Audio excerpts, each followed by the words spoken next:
नमस्कार, मैं गौरव जोशी श्रीमती मोहरी देवी तापड़िया गर्ल्स कॉलेज जसवंतगढ़ के इस यूट्यूब चैनल पर आपका स्वागत करता हूं। हम पढ़ रहे थे कॉस्ट अकाउंटिंग और कॉस्ट अकाउंटिंग में हम पढ़ रहे थे लागतों का वर्गीकरण एवं तत्व, classification and elements of cost.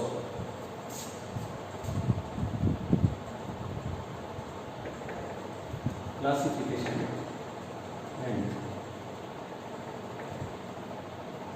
Elements of cost. पिछली दो क्लासेज में हमने देखा कि लागतों का वर्गीकरण किस प्रकार किया जाता है, लागत के तत्व क्या क्या हैं और जो लागतों का वर्गीकरण करने के बाद जो प्रत्यक्ष खर्चे हैं वो मूल लागत बनती है और जो अप्रत्यक्ष खर्चे हैं वो उपरिव्यय माने जाते हैं। और उपरिव्यय में भी हमने बात करी थी कि जो उपरिव्यय है वो भी कारखाना उपरिव्यय, कार्यालय उपरिव्यय और जो विक्रय एवं वितरण उपरिव्यय तीन भागों में बांटे जा सकते हैं। तो आज हम देखेंगे कि जो स्टेटमेंट ऑफ कॉस्ट है, जो कॉस्ट शीट है, वो किस प्रकार तैयार की जाती है, वस्तु की लागत किस प्रकार ज्ञात की जाती है, जिन खर्चों की हमने बात की थी प्रत्यक्ष खर्चे, अप्रत्यक्ष खर्चे, उन खर्चों को कैसे दिखाया जाता है कॉस्ट शीट में। तो जो स्टेटमेंट ऑफ कॉस्ट बनता है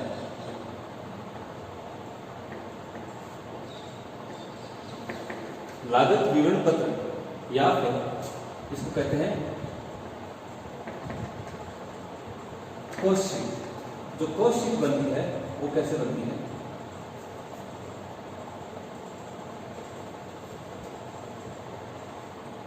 ये अमाउंट का कॉलम है, ये पर्टिकुलर है,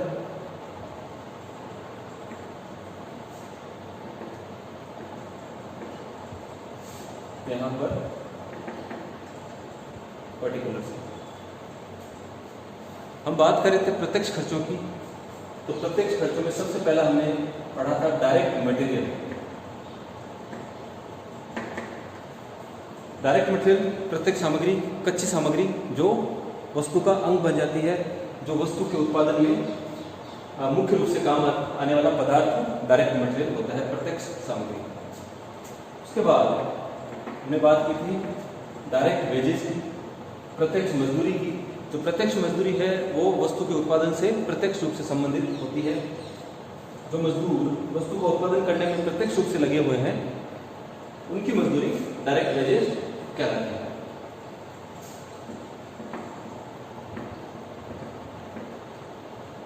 डायरेक्ट एक्सपेंसेस, जिस वस्तु का निर्माण किया जा रहा है उस वस्तु के लिए प्रत्यक्ष रूप से कोई खर्चा किया गया हो तो वो डायरेक्ट एक्सपेंसेस कहलाता है। जैसे उस वस्तु के उत्पादन से संबंधित कोई रॉयल्टी का भुगतान किया गया हो, या उस वस्तु के निर्माण से संबंधित कोई जो है सांचे लाए गए हो बाहर से, या फिर उस वस्तु के निर्माण के लिए कोई नक्शा बनवाया गया हो, कोई उस वस्तु के निर्माण के लिए बाहर से कोई मशीन किराए पर ली गई हो या खरीदी गई हो। तो ऐसे जो खर्चे हैं जो उस वस्तु के निर्माण से प्रत्यक्ष रूप से संबंधित है वो डायरेक्ट एक्सपेंसेस कहलाते हैं। तो जो डायरेक्ट मटेरियल, डायरेक्ट वेजेस और डायरेक्ट एक्सपेंसेस हैं वो कारखाने के अंदर जहां वस्तु का निर्माण हो रहा है वहां वो प्रत्यक्ष रूप से उस वस्तु के निर्माण से संबंधित होते हैं। और इन तीनों खर्चों के टोटल को हम कहते हैं प्राइम कॉस्ट, वस्तु की मूल लागत। जब कारखाने में वस्तु को बनाया जा रहा है तो वस्तु की मूल लागत जो है वो इन तीनों का टोटल होती है, डायरेक्ट मटेरियल, डायरेक्ट वेजेस और डायरेक्ट एक्सपेंसेस। और इस मूल लागत के अलावा कुछ अन्य खर्चे भी होते हैं, अप्रत्यक्ष खर्चे भी होते हैं। वो अप्रत्यक्ष खर्चे अप्रत्यक्ष सामग्री के रूप में हो सकता है, अप्रत्यक्ष वेजेस के रूप में हो सकता है, और फिर जो है जो अप्रत्यक्ष अन्य खर्चों के रूप में वो खर्चा हो सकता है। तो उन खर्चों को फिर मूल लागत में और जोड़ा जाता है। अब वो जो अप्रत्यक्ष खर्चे हैं वो खर्चे कारखाने में भी हो सकते हैं, वो खर्चे कार्यालय और प्रशासनिक व्ययों के रूप में भी हो सकते हैं, और वो खर्चे विक्रय एवं वितरण व्ययों के रूप में भी हो सकते हैं। तो जो ये कारखाना है, ये मान लीजिए कारखाना है,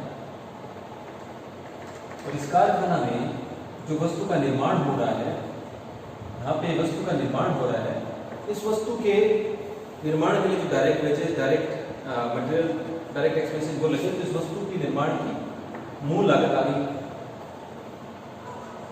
अब जब इस वस्तु का निर्माण किया जा रहा है तो इस कारखाना में कई अप्रत्यक्ष खर्चे भी होंगे, वो अप्रत्यक्ष खर्चे इस मूल लागत में जोड़ दिए जाएंगे। अगर ऐड करें उन अप्रत्यक्ष खर्चों को तो उनको हम बोलेंगे कारखाना, फैक्ट्री ओवरहेड्स। कारखाना ऊपरी व्यय, अप्रत्यक्ष खर्चों को ओवरहेड्स कहा जाता है। तो अगर उन सभी फैक्ट्री ओवरहेड्स को इस मूल लागत में जोड़ दिया जाए तो क्या आती है? फैक्ट्री कॉस्ट, मतलब कारखाना लागत, वस्तु की कारखाना लागत। डायरेक्ट जो खर्चे हैं, डायरेक्ट मटेरियल, डायरेक्ट वेजेज और डायरेक्ट एक्सपेंसेस, इनको मिला के वस्तु की मूल लागत ज्ञात की गई। और जब यहाँ जो वस्तु का निर्माण हो गया, इस वस्तु के निर्माण के अलावा जब इस वस्तु पे जो प्रत्यक्ष खर्चे हुए, इसके अलावा जब हमने कारखाने के दूसरे अप्रत्यक्ष खर्चे भी इस वस्तु की मूल लागत में जोड़ दिए तो जो वस्तु की लागत आई वो इस कारखाने में जो टोटल लागत आई, कारखाना लागत उस वस्तु की, वो यहाँ पे हमको ज्ञात होगी। तो अब इस कारखाने में जो खर्चे हुए हैं, टोटल खर्चे प्रत्यक्ष और अप्रत्यक्ष खर्चे मिलाकर वस्तु की कारखाना लागत ज्ञात होगी, मतलब कारखाना में वस्तु की लागत क्या है। और हम इसको समझने के लिए एक काम और करते हैं कि जब कारखाना में वस्तु का निर्माण हो रहा था तब दूसरे जो कार्यालय थे, जो ऑफिसेस थे, जो दूसरे डिपार्टमेंट थे जो होते हैं कंपनी में, जैसे finance and accounts department, F&A department, HR department, human resource department, ये लोग भी, ये कार्यालय भी साथ में काम कर रहे थे। जब वस्तु का निर्माण हो रहा था तो जनरल मैनेजर भी काम कर रहा था, डायरेक्टर भी काम कर रहे थे, और जो अकाउंट्स डिपार्टमेंट में जो कर्मचारी है वो भी काम कर रहे थे, मजदूर की सैलरी बना रहे थे, इन जो सामग्री खरीदी है उन सप्लायर्स को पेमेंट कर रहे थे, तब ये काम भी जारी था। हम ये बात केवल ये समझने के हिसाब से ऐसी जो है चर्चा कर रहे हैं। तो जब कारखाने में वस्तु का निर्माण हुआ तो साथ साथ ये लोग भी काम कर रहे थे, ये खर्चे भी साथ ही साथ अप्रत्यक्ष रूप से हो रहे थे। प्रत्यक्ष खर्चे तो हो ही रहे थे कारखाने में, जब वस्तु का निर्माण कर रहे थे तो वस्तु के लिए जो प्रत्यक्ष खर्चे हो रहे थे साथ ही साथ अप्रत्यक्ष खर्चे भी हो रहे थे कारखाने में। लेकिन कारखाने के अलावा इन कार्यालयों में भी खर्चे हो रहे थे, अप्रत्यक्ष खर्चे हो रहे थे। यहाँ पे जो कर्मचारी है वो काम कर रहे थे, HR डिपार्टमेंट नियुक्ति का काम कर रहा था श्रमिकों की, और फिर जब इन कार्यालयों में लाइटिंग के खर्चे हो रहे थे, इन कार्यालयों में साफ सफाई के खर्चे हो रहे थे, इन कार्यालयों में जो फर्नीचर है, जो कंप्यूटर्स हैं और जो और कोई मशीनरी है, उनकी डेप्रिसिएशन भी चालू था, बिल्डिंग का किराया या बिल्डिंग का डेप्रिसिएशन भी लग रहा था। तो ये सारी चीज़ें जब उसको उत्पादन हो रहा था कारखाने में, उसके साथ साथ यहाँ भी इन कार्यालयों में भी अप्रत्यक्ष खर्चे हो रहे थे। तो अब हम कारखाना लागत में इन कार्यालयों के खर्चे और जोड़ देते हैं। इनको बोलते हैं ऑफिस या एंड ऑफिस के खर्चे और प्रशासन के खर्चे, एडमिनिस्ट्रेटिव ओवरहेड, कार्यालय एवं प्रशासनिक व्यय, ऊपरी व्यय, और हम जोड़ देंगे। तो जब कारखाने की लागत में ये जो कार्यालय और प्रशासनिक के अप्रत्यक्ष खर्चे यानी कार्यालय और प्रशासनिक ऊपरी व्यय हम जोड़ देते हैं, तो कारखाने के खर्चे और इन कार्यालय के खर्चे मिलाकर वस्तु की उत्पादन लागत क्या होती है, कॉस्ट ऑफ प्रोडक्शन। देखिए अभी तक विक्रय विभाग की भूमिका अभी तक नहीं आई है, विक्रय विभाग का रोल अभी तक नहीं आया है। अभी तक जब कारखाना में वस्तु का उत्पादन हो रहा था तो कारखाने का काम था, और कारखाने से संबंधित जो काम थे अप्रत्यक्ष रूप से काम करने के लिए जो कार्यालयों में कर्मचारी थे, प्रशासनिक जो कर्मचारी थे वो काम कर रहे थे जब वस्तु का उत्पादन हो रहा था। तो इन दोनों खर्चों को मिला के, कारखाने के खर्चे और कार्यालय के खर्चों को मिला के जो लागत ज्ञात होती है वस्तु की, वो होती है उत्पादन लागत, वस्तु की उत्पादन की लागत। तो ये वस्तु की कॉस्ट ऑफ प्रोडक्शन आ जाती है। जिस वस्तु का हमने, जिन वस्तु का या माल का हमने उत्पादन किया है कारखाना में, कंपनी में जिस वस्तु का उत्पादन किया है, उस वस्तु की उत्पादन लागत हमने ज्ञात कर ली, मतलब इतनी वस्तु हमने उत्पादित की किसी दी गई समयावधि में। अब हो सकता है कि जो वस्तु हमने उत्पादित की है उसका ओपनिंग स्टॉक हमारे पास पड़ा हो, तो जो वस्तु हमने उत्पादित की है उसमें ओपनिंग स्टॉक भी हम जोड़ देते हैं। Opening stock of finished good, यानी जो निर्मित माल का अगर ओपनिंग स्टॉक पड़ा है, पहले से भी कुछ स्टॉक है तो वो हम जो वस्तु हमने उत्पादित की है वो हम साथ में इसमें ऐड कर देंगे। ऐड करने के बाद अब हमारे पास टोटल कितना माल है, टोटल कितनी वस्तु है हमारे पास, वो टोटल यहाँ पर हमारे पास आ गया। कितना माल हमने बेचा वो पता करने के लिए हम क्या करेंगे, जो हमारे पास टोटल यहाँ पे वस्तु आ गई है, जितनी हमने उत्पादित की, जितने रुपए की कॉस्ट की हमने वस्तु का उत्पादन किया, और फिर जिस ओपनिंग स्टॉक जो हमारे पास फिनिश्ड गुड्स का पड़ा था, उन दोनों को जोड़ देने के बाद हमारे पास टोटल इतना माल था वो ज्ञात होगा। इसमें से अगर हम क्लोजिंग स्टॉक घटा दें, क्लोजिंग स्टॉक और फिनिश्ड गुड्स, जो निर्मित माल का अब अंतिम स्टॉक बचा है, अगर हम वो माइनस कर दें, इसका मतलब जो माल जो आता है यहाँ पे, जो परिणाम आता है, वो माल हमने बेच दिया है। यानी कि इतना उत्पादन किया माल का, इतना हमारे पास पहले से पड़ा था, इतना उत्पादन किया, इतना पहले से पड़ा था, तो टोटल हमारे पास इतना माल हो गया दी गई समयावधि में या पिछले साल, और उसमें से जो इतना बचा है, केवल जो क्लोजिंग स्टॉक है वो ही बचा है, तो बाकी का हमने क्या किया, बाकी का माल हमने बेच दिया। तो बेचे गए माल कॉस्ट ऑफ गुड्स सोल्ड, जो माल हमने बेचा है वो बेचे गए माल की लागत ये है। अब जब माल को बेचा था तो बेचने के समय अब सेल्स विभाग का काम शुरू होता है। जो माल हमने बेचा उस बेचे गई माल की लागत ये है, और जब हमने माल को बेचा तो सेलिंग के और डिस्ट्रीब्यूशन के खर्चे भी आए होंगे, जो कि सेलिंग एंड डिस्ट्रीब्यूशन ओवरहेड्स कहलाते हैं। तो बेचने के खर्चे माल से अप्रत्यक्ष रूप से संबंधित है, तो सेलिंग एंड डिस्ट्रीब्यूशन ओवरहेड्स कहलाते हैं। और जब इस माल को बेचा गया होगा तो वो खर्चे भी हमारे पास हमारे आए होंगे, सेल्स के खर्चे और डिस्ट्रीब्यूशन के खर्चे, तो वो खर्चे भी हम ऐड कर देते हैं। Selling and distribution expense, selling and distribution overheads या एक्सपेंसेस कुछ भी कह सकते हैं, ओवरहेड्स। अगर बेचे गए माल की लागत में सेलिंग के और डिस्ट्रीब्यूशन के खर्चे यानी विक्रय और वितरण ऊपरी में जोड़ दें तो ये टोटल कॉस्ट आ जाएगी, इसको बोलते हैं टोटल कॉस्ट या फिर कॉस्ट ऑफ सेल्स, बिक्री की लागत या फिर कुल लागत आ जाती है। अब जो बिक्री है, जो विक्रय मूल्य है सेल्स में से अगर हम टोटल कॉस्ट घटा दें, माइनस कर दें, तो हमको फिर प्रॉफिट ज्ञात हो जाता है।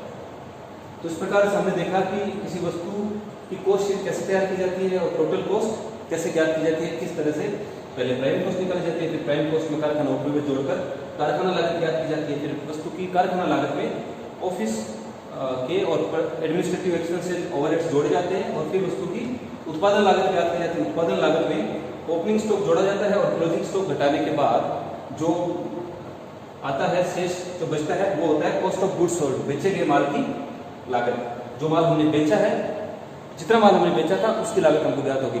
और अब जब माल बेचने के लिए हमने जो है विक्रय और वितरण के खर्चे भी किए होंगे, वो अगर इसमें ऐड कर देते हैं तो टोटल कॉस्ट ज्ञात हो जाती है, और विक्रय में से टोटल कॉस्ट अगर हम घटा दें तो प्रॉफिट ज्ञात कर सकते हैं।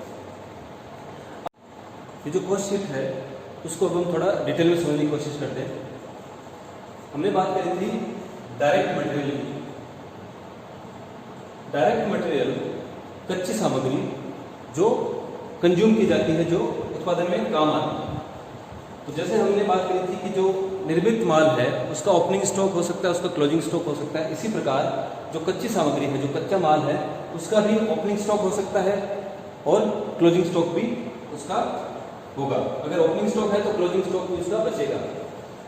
तो डायरेक्ट मटेरियल जो है, यानी कि जो डायरेक्ट मटेरियल कंज्यूम्ड हमको ज्ञात करना होता है क्वेश्चन में, तो वो किस तरीके से ज्ञात करते हैं कि पहले जो रॉ मटेरियल है, जो कच्ची सामग्री है, उसका ओपनिंग स्टॉक हम यहाँ पे लिख लेते हैं, और ओपनिंग स्टॉक में जितनी कच्ची सामग्री, जितना माल परचेज किया है वो हम ऐड कर देते हैं।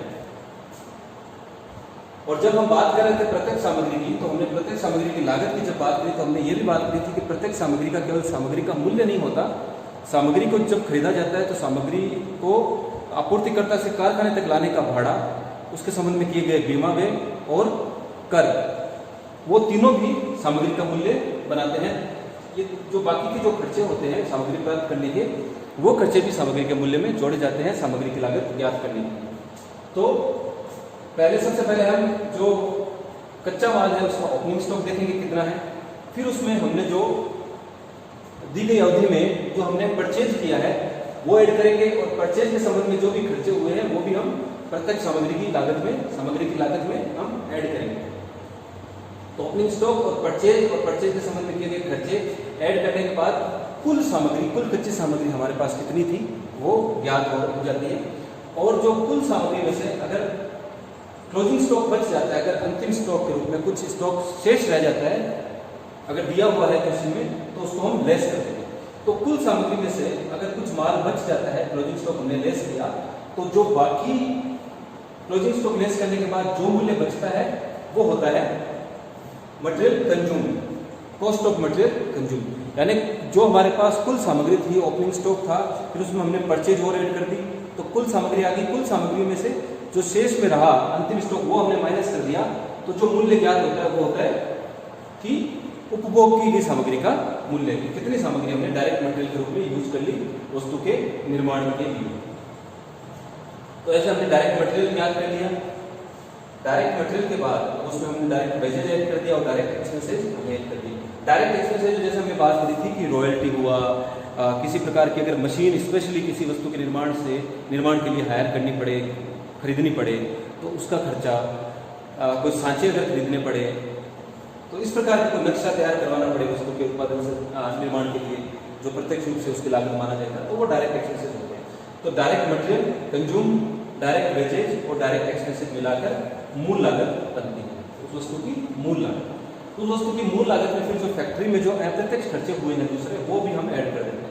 कुछ अप्रत्यक्ष खर्चों के उदाहरण हमने लिखे हैं। इनडायरेक्ट मटेरियल जैसे ग्रीस है, तेल है, या फिर हमने कल बात करी थी जैसे फर्नीचर का निर्माण हो रहा है, तो फर्नीचर में जैसे जो कीलें लग रही है, फेविकोल लग रहा है, जो सहायक सामग्री है, वो सारे इनडायरेक्ट मटेरियल कहलाते हैं। तो अगर इनडायरेक्ट मटेरियल है, अप्रत्यक्ष सामग्री है, जो वस्तु का अंग नहीं बनती, केवल वस्तु के निर्माण में सहायक होती है, वो फैक्ट्री ओवरहेड्स में शामिल की जाती है, यहाँ पे लिखा जाता है। इनडायरेक्ट वेजेज का मतलब डायरेक्ट वेजेज वो जो वस्तु के निर्माण से प्रत्यक्ष रूप से संबंधित है, और इनडायरेक्ट वेजेज जो अप्रत्यक्ष रूप से संबंधित है। जैसे कारखाने का सुपरवाइजर हुआ, कारखाने में साफ सफाई वाले कर्मचारियों का वेतन, ये सारे इनडायरेक्ट वेजेज कहलाते हैं। फैक्ट्री का रेंट, वहाँ की लाइटिंग का खर्चा, इंश्योरेंस, फैक्ट्री ओवरहेड है। पावर एंड फ्यूल, मशीनों को चलाने के लिए जो फ्यूल काम, ईंधन काम में आता है, और जो पावर, जो शक्ति काम में आती है, वो। ड्राइंग ऑफिस एक्सपेंसेस, हमने पिछली क्लास में बात करी थी ड्राइंग ऑफिस एक्सपेंसेस की। अगर नक्शा कार्यालय के खर्चे हैं, वो अगर वस्तु के निर्माण से संबंधित अगर वस्तु का नक्शा बनाया जाता है, डिजाइन बनाई जाती है वस्तु की, तब वो जो ड्राइंग ऑफिस एक्सपेंसेस है हम कारखाना उपयोग में सम्मिलित करते हैं। ये महत्वपूर्ण खर्चा है। और अगर वस्तु को बेचने के समय कुछ नक्शा तैयार किया जाता है, ग्राहकों को नक्शा दिखाया जाता है, तो वो फिर हम सेलिंग एंड डिस्ट्रीब्यूशन एक्सपेंसेस में ले जाते हैं। लेकिन अगर क्वेश्चन में कुछ नहीं कहा हुआ हो तो ड्राइंग एक्सपेंसेस हमेशा फैक्ट्री ओवरहेड का ही हिस्सा होते हैं। फैक्ट्री मैनेजर सैलरी, जो कारखाना प्रबंधक है, उसका वेतन भी अप्रत्यक्ष खर्चा है और फैक्ट्री ओवरहेड में शामिल किया जाता है। एक महत्वपूर्ण खर्चा और है यहाँ पे, तो फैक्ट्री ओवरहेड में दो महत्वपूर्ण खर्चे हैं। एक तो ड्राइंग ऑफिस एक्सपेंसेस, ये एक विशेष मद है, और दूसरा नॉर्मल वेस्टेज। जब वस्तु का निर्माण किया जाता है तो सामग्री में कुछ न कुछ जो सामान्य क्षय होता है, चाहे उसकी कटिंग की जाए तब कुछ बच जाते हैं अवशेष, या फिर गिसावट हो जाती है जो सामग्री में वस्तु का निर्माण करते समय, या कुछ सामग्री उड़ जाती है जब निर्माण किया जाता है तब, जैसे पेट्रोल है और डीजल है, ये कुछ सामग्री है जो इनका वाष्पीकरण हो जाता है। तो जो ये सब नॉर्मल वेस्टेज की श्रेणी में आता है। तो अगर सामान्य क्षय हुआ है वस्तु का, तो वो भी हम फैक्ट्री ओवरहेड में शामिल करते हैं। और अगर सामान्य क्षय ऐसा है कि उसको भौतिक रूप में है, जैसे कोई कटिंग की, किसी की, जैसे मान लीजिए फर्नीचर बनाया जा रहा था, तो लकड़ी की जब कटिंग की, तो कटिंग करने के बाद में कुछ टुकड़े बच गए लकड़ी के, तो अगर उस नॉर्मल वेस्टेज को अगर स्क्रैप में बेचा जा सके, तो जो विक्रय मूल्य है वो उस नॉर्मल वेस्टेज में से जो खर्चा है, नॉर्मल वेस्टेज एक प्रकार का हमने खर्चा माना है, फैक्ट्री ओवरहेड माना है, और अगर इस नॉर्मल वेस्टेज को बेचा जा सके तो वो विक्रय मूल्य है जो उस वेस्टेज का वो हम घटा देते हैं और शेष बची राशि ही हम फैक्ट्री ओवरहेड के रूप में, खर्चे के रूप में दिखाते हैं। तो इस प्रकार से फैक्ट्री ओवरहेड्स के कुछ ये उदाहरण थे। तो फैक्ट्री ओवरहेड्स ऐड कर देते हैं मूल लागत में, तो फिर कारखाना लागत ज्ञात हो जाती है। मतलब मूल लागत में कारखाना उपरिव्यय जोड़ दिए जाते हैं तो कारखाना लागत वस्तु की ज्ञात होती है। फिर इस कारखाना लागत में कार्यालय और प्रशासनिक खर्चे जोड़े जाते हैं। तो कुछ उदाहरण हम देखते हैं यहाँ पे, जैसे ऑफिस लाइटिंग है, ऑफिस का रेंट है, ऑफिस का रिपेयर्स है, ऑफिस बिल्डिंग की रिपेयरिंग है, डायरेक्टर की फीस है, क्योंकि यहाँ पे साथ में एडमिनिस्ट्रेटिव ओवरहेड्स भी जोड़े जाते हैं, प्रशासनिक उपयोग भी जोड़े जाते हैं।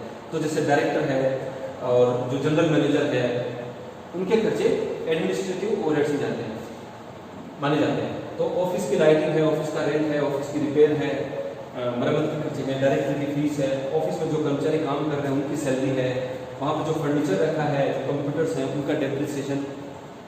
अब कुछ विशेष मदे हैं यहाँ पर ऑफिस से संबंधित, वो है पहले ऑडिट फीस। अगर अंकेक्षण की फीस चुकाई गई है तो वो हम वस्तु की लागत में सम्मिलित करते हैं और वस्तु की लागत में कार्यालय उपरिव्यय में शामिल की जाती है, कार्यालय या प्रशासनिक उपरिव्यय में शामिल की जाती है। बैंक चार्जेस, बैंक चार्जेस भी ऑफिस एंड एडमिनिस्ट्रेटिव ओवरहेड्स का हिस्सा है और वो वस्तु की लागत में ऐड किया जाता है। बैंक चार्जेस, लीगल चार्जेस, कोई कानूनी व्यय किए गए हों वो भी एडमिनिस्ट्रेटिव ओवरहेड का खर्चा का हिस्सा है और वस्तु की लागत में सम्मिलित किया जाता है। तो यहाँ पर ये चीज ध्यान देने योग्य है कि ऑडिट फीस, बैंक चार्जेस और लीगल चार्जेस ये तीनों ही वस्तु की लागत में शामिल किए जाते हैं और ये ऑफिस एंड एडमिनिस्ट्रेटिव ओवरहेड का हिस्सा है, ऑफिस एंड एडमिनिस्ट्रेटिव ओवरहेड में शामिल किए जाते हैं। तो कारखाना लागत में जब ऑफिस एंड एडमिनिस्ट्रेटिव ओवरहेड्स यानी कि कार्यालय और प्रशासनिक उपरिव्यय जोड़ दिए जाते हैं तब वस्तु की उत्पादन लागत ज्ञात हो जाती है। ये जो वस्तु हमने उत्पादित करी किसी दी गई समयावधि में, अगर हमारे पास उत्पादित वस्तु का ओपनिंग स्टॉक है पहले से तो वो हम ऐड कर देंगे कॉस्ट ऑफ प्रोडक्शन में। तो कुल मिलाकर किसी दी गई समयावधि में हमारे पास कितना माल पड़ा था, निर्मित वस्तु का स्टॉक हो गया, वस्तु का उत्पादन किया, फिर उसमें ओपनिंग स्टॉक हमने ऐड कर दिया, तो कुल मिलाकर इतनी वस्तु हमारे पास हो गई। कितना माल बेचा गया दिए गए समय में, दी गई समयावधि में, चाहे वो एक माह का आंकड़े दिए गए हो चाहे साल भर के आंकड़े दिए गए हो, उसमें हमने कितना माल बेचा तो वहाँ जो हमने वस्तु का उत्पादन किया वो ले लेंगे, कितने मूल्य की वस्तु का उत्पादन किया, फिर उसमें ओपनिंग स्टॉक जोड़ देंगे, कितना माल पहले से पड़ा था, तो कुल माल हमारे पास ज्ञात हो गया। और उसमें से बचा हुआ माल जो क्लोजिंग स्टॉक के रूप में बचा है वो हम माइनस कर देते हैं, तो जो राशि आती है वो राशि आती है बेचे गए माल की लागत। तो कॉस्ट ऑफ गुड्स सोल्ड ज्ञात होगी, बेचे गए माल की लागत। कॉस्ट ऑफ गुड्स सोल्ड का मतलब जो माल बेचा है, जो माल बेचा गया है उसकी लागत, जो माल बेचा गया है उसका लागत मूल्य। अब जब जो माल बेचा गया है उस पर बेचने के और उसके डिस्ट्रीब्यूशन के खर्चे भी कुछ आए होंगे, वो खर्चे हम इसमें और ऐड कर देंगे। Selling and distribution overheads, showroom expenses, selling overhead का खर्चा है। अगर कंपनी ने अपना शोरूम खोल के रखा है जहां पर वो वस्तुओं को विक्रय करती है मार्केट में थोक में या खुदरा मूल्यों पर, तो उस शोरूम के जो खर्चे हैं वो सारे खर्चे, वहाँ की लाइटिंग है, शोरूम का किराया है, वहाँ जो काम कर रहे हैं कर्मचारी उनका वेतन है, वो सारे खर्चे हम सेलिंग एंड डिस्ट्रीब्यूशन ओवरहेड्स में शामिल करते हैं। Salesman salary and commission, salesman के salary and commission, travelling expenses salesman के, सेल्स मैनेजर की सैलरी और उसका कमीशन भी सेलिंग एंड डिस्ट्रीब्यूशन ओवरहेड का पार्ट है। एडवर्टाइजमेंट, विज्ञापन का खर्चा सेलिंग ओवरहेड्स है। कुछ विशेष मदें यहाँ पर ध्यान रखनी है। यहाँ पर जैसे बेड डेब्ट्स, बेड डेब्ट्स विक्रय का खर्चा माना जाता है। डूबत ऋण से वस्तु की लागत में शामिल किया जाएगा डूबत ऋण को, और डूबत ऋण जो है बेड डेब्ट जो है सेलिंग एंड डिस्ट्रीब्यूशन ओवरहेड्स में के अंतर्गत आता है। मार्केट रिसर्च कॉस्ट, जैसे एडवर्टाइजमेंट का खर्चा है वैसे ही किसी मार्केट की रिसर्च की जाती है वस्तु के उत्पादन से पहले या वस्तु के विक्रय से पहले कि ये जो वस्तु है कहाँ पर किस मूल्य पर बेची जा सकती है, किस प्रकार के कस्टमर्स हैं, इस तरह से करके एक मार्केट का रिसर्च किया जाता है। तो उस मार्केट के रिसर्च के संबंधित जो भी खर्चे हैं वो सेलिंग एंड डिस्ट्रीब्यूशन ओवरहेड्स के अंतर्गत आते हैं। कॉस्ट ऑफ फ्री सैंपल्स, माल के विक्रय करने से पहले जो फ्री सैंपल दिए जाते हैं भावी ग्राहकों को, वो भी सेलिंग एंड डिस्ट्रीब्यूशन। तो ये कुछ विशेष मदें हैं जो सेलिंग एंड डिस्ट्रीब्यूशन ओवरहेड्स के अंतर्गत आती है, हमको ध्यान में रखनी है। बैड डेब्ट्स हुआ, मार्केट रिसर्च कॉस्ट हुई, cost of free samples, after sale service. अगर कंपनी किसी प्रकार की मशीनरी या कोई घरेलू उपकरण या किसी प्रकार का कोई अन्य सामान बनाती है जिसको फिर बेचने के बाद भी सर्विस की आवश्यकता होती है, तो जो आफ्टर सेल सर्विस के जो खर्चे हैं, वस्तु के विक्रय के बाद अगर उस वस्तु के संबंध में कोई सेवा दी जाती है तो वो खर्चे भी सेलिंग एंड डिस्ट्रीब्यूशन एक्सपेंसेस में शामिल किए जाते हैं। Warehouse rent and insurance, जहाँ पर उत्पादित वस्तु, निर्मित वस्तु को जहाँ पर भंडारण किया जाता है, जिस गोदाम में, जिस वेयर हाउस में, वहाँ का किराया और बीमा। कॉस्ट ऑफ टेक्निकल डेमोन्स्ट्रेशन, कई बार कुछ वस्तुएं ऐसी उत्पादित की जाती हैं कि वो टेक्निकल वस्तुएं होती है और उनका पहले किस प्रकार से प्रयोग किया जाना है उस चीज़ों का, वो कस्टमर को समझाना पड़ता है। तो ग्राहक को वस्तु का कैसे उपयोग करना है या कैसे काम में लेनी है, तो उस समझाने के जो खर्चे हैं, कॉस्ट ऑफ टेक्निकल डेमोन्स्ट्रेशन है, वो खर्चे भी सेलिंग एंड डिस्ट्रीब्यूशन ओवरहेड्स में आते हैं। डेप्रिसिएशन ऑफ डिलीवरी वैन्स, ये डिस्ट्रीब्यूशन का खर्चा है। अगर कंपनी की खुद की गाड़ियां हैं, डिलीवरी वैन्स हैं जो डिलीवरी करती हैं माल का, तो उनका डेप्रिसिएशन का खर्चा। लॉसेज ऑफ फिनिश्ड स्टॉक्स, हमने बात करी थी प्रत्येक सामग्री के लॉस की, नॉर्मल वेस्टेज की बात करी थी। जब वस्तु को उत्पादन किया जाता है तो कुछ नॉर्मल वेस्टेज हो जाता है, तो उसको हम नॉर्मल वेस्टेज को, जो कच्ची सामग्री का जो नॉर्मल वेस्टेज है, सामान्य है, उसको हम कारखाना उपयोग में मानते हैं। और अगर निर्मित सामग्री के संबंध में कुछ नॉर्मल वेस्टेज हो जाए तो उसको सेलिंग एंड डिस्ट्रीब्यूशन का हम खर्चा मानते हैं। तो लॉसेज ऑफ फिनिश्ड स्टॉक, जब माल गोदाम में रखा है, निर्मित माल तैयार करके गोदाम में रख दिया, तो हो सकता है उस समय कुछ माल का क्षय हो जाए, या लोडिंग के समय या फिर कारखाने से वेयर हाउस ले जाते समय कुछ सामान्य क्षय हो सकता है निर्मित माल में। तो वो जो लॉसेज है फिनिश्ड स्टॉक के, वो भी सेलिंग एंड डिस्ट्रीब्यूशन ओवरहेड का हिस्सा है। तो इस प्रकार बेचे गए जो माल की लागत है, जो माल हमने बेचा है उसका लागत मूल्य, और फिर उस बेचे गए माल के लागत मूल्य में बेचने के और वितरण के खर्चे भी हमने ऐड कर दिए। ये है एक उदाहरण के तौर पे एक लिस्ट है, और भी खर्चे किए जा सकते हैं, और भी खर्चे हो सकते हैं। तो माल की जो लागत है, जिस माल को हमने बेचा उसकी लागत में हमने विक्रय और वितरण के खर्चे ऐड कर दिए, तो फिर माल की टोटल कॉस्ट आ जाती है या विक्रय की लागत आ जाती है। इसको टोटल कॉस्ट या फिर कॉस्ट ऑफ सेल्स कहते हैं। तो आज हमने स्टेटमेंट ऑफ कॉस्ट या कॉस्ट शीट का पहले हमने संक्षिप्त में एक प्रारूप समझा, और फिर हमने इसको डिटेल में समझा कि किस प्रकार के खर्चे हो सकते हैं। कुछ खर्चों के हमने उदाहरण लिए, तो इस तरह से ये हमारी कॉस्ट शीट तैयार की जाती है। इससे संबंधित एक प्रैक्टिकल क्वेश्चन हम अगली क्लास में करेंगे। मैं आशा करता हूँ कि जो भी आज हमने पढ़ा वो आपको बहुत अच्छे तरीके से समझ में आया होगा। इस वीडियो को लाइक कीजिए, शेयर कीजिए और हमारे YouTube चैनल को सब्सक्राइब कीजिए। धन्यवाद।